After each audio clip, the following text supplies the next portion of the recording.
Big ideas start with a spark. At Tassi's, we use that spark to ignite the fire in ourselves and our kids. So with the trust we build and the knowledge we share, we can grow together and stand tall, creating opportunities to advance in business while setting an example for the next generation. Whether you are starting fresh in Portugal or expanding globally, we're here to support each other. This is more than a network. We are a community that sets the examples for the leaders of tomorrow.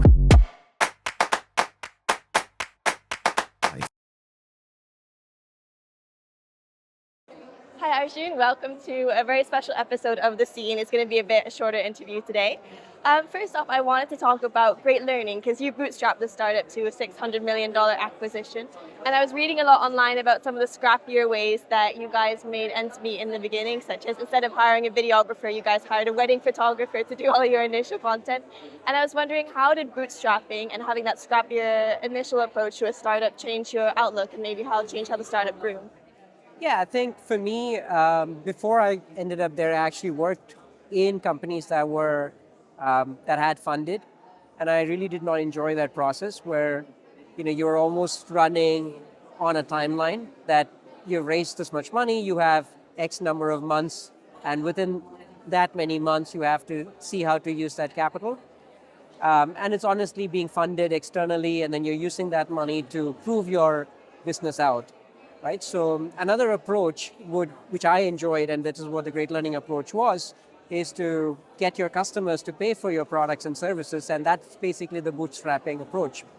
So when you have the customer pay for it, then you have validation right from the beginning. So in our case, we knew our business was working because we were providing values, and the learner was paying for that value.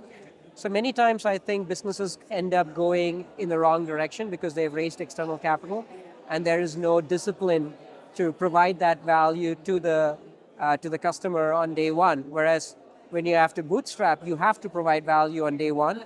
And so there is validation of your business model on day one.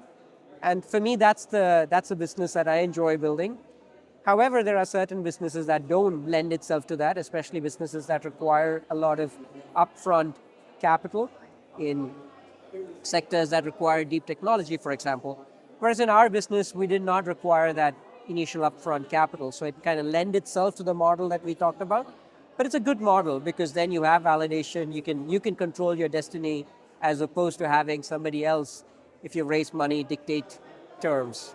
And you talk a lot about that point of like really chasing after profitability and not necessarily vanity metrics such as users or trying to get the paid users. How did that maybe seem unconventional to your competitors, and how did that change your process of trying to acquire customers? Yeah, so we actually started our company now 12 years back, 13 years back. So that world was different. At that point, people were actually chasing the vanity metrics, right? How many users do you have? How fast are you growing? How much a market share can you take? Whereas our approach was actually build profitability, have a solid business, make it sustainable. So in many cases, the other competitors are no longer there because they chased the wrong metrics, so to speak. And then when it became difficult to raise money and sustain that, then those companies went out of business. Whereas in our case, since we were using it through our own cash flows, we could tide through all the storms that came our way. Like, for example, COVID happened and many companies actually died, whereas we were able to survive COVID, and then post-COVID, we got a lot of growth. So it was unconventional then, but today if you ask startup founders, I think everybody is now thinking about how to build sustainable businesses day one. And no longer is it enough to chase revenue or just a top line or a number of users. It's now become important that you actually chase a profitable, sustainable business. So that world has changed. And some businesses did that back then. I think we were one of them as well. What were some of the practical strategies that you implemented in the business with this as your goalpost, not trying to just chase how many users you have, but really that practical of profitability and paid users? By the way, this is a very good question. I'm glad you've done the research. Yeah. So I think if that is your goal on day one, you think about everything differently in terms of how fast can you grow. You're very scrappy. You're very frugal in the beginning. Do you really need to hire this person? Do you really need this fancy office space? Do you really need all these expenses, right? So being really frugal and then focusing on what matters the most. And so you focus that on day one, right? And then you cut out all the waste. So for example, we started in a very small office space, which there was nothing fancy there. But then of course, over a period of time, we could afford more things. So it's similar to how when you're starting out in life, you don't go splurge, but you have to build a sustainable way of living, and companies are exactly like that. So in the beginning, you cut out all the waste, you focus on your profitability, you make sure though you're providing value, and then you do have to invest in areas that matter, right? For example, we would never compromise on the quality of the content or the faculty or the rigor in the process with which we do assessments. You also look for innovative ways in which you can do marketing.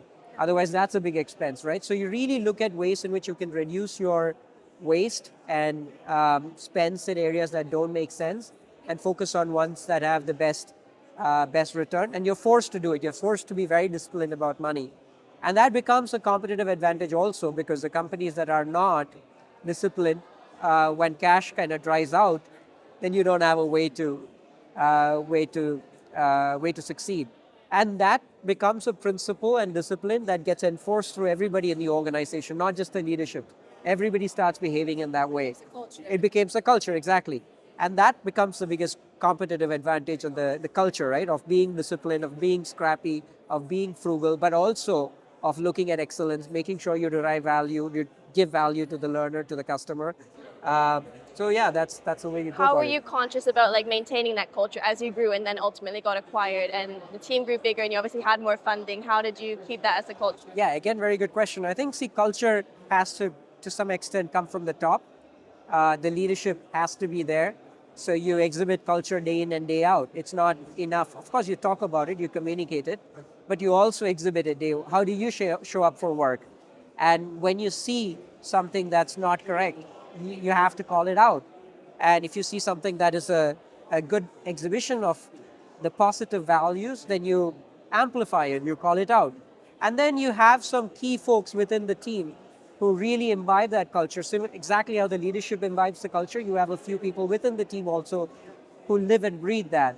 And then you put more wind behind their wings, so to speak. So they become these culture ambassadors, and you empower them to become those ambassadors of your corporate culture, right? So, and that can happen across all the levels.